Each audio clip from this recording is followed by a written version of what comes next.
திட்டமிட்டபடி நாளை தலைமைச் செயலக முற்றுகை போராட்டம் நடைபெறும் என தெரிவித்துள்ள ஜாக்டோ ஜியோ அமைப்பினர் ஆர்ப்பாட்டத்தில் 50,000-க்கும் மேற்பட்ட ஆசிரியர்கள் மற்றும் அரசு ஊழியர்கள் கலந்து கொள்வார்கள் என அறிவித்துள்ளனர்.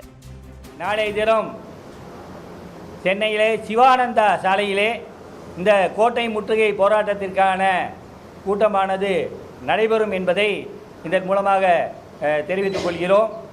நான்கைய தினம் ஏறத்தாழ தமிழகம் முழுவதும் இருந்து 50,000-க்கும் மேற்பட்ட ஆசிரியர்கள், அரசு ஊழியர்கள், அரசு பணியாளர்கள் எங்களுடைய இந்த கோட்டை முற்றுகை போராட்டத்திலே கலந்து கொள்வார்கள். மாண்புமிகு தமிழக முதலமைச்சர் அவர்கள் ஜாக்டோ ஜியோ மாநில ஒருங்கிணைப்பாளர்களை அழைத்து பேசி கோரிக்கைகளை நிறைவேற்றுவதாக வாக்குறுதி அளித்தால் மட்டுமே எங்களுடைய போராட்டம் என்பது நிறைவுக்கு வரும் என்பதையும் இந்த நேரத்தில் தெளிவாக தெரிவித்துக் கொள்கிறோம்.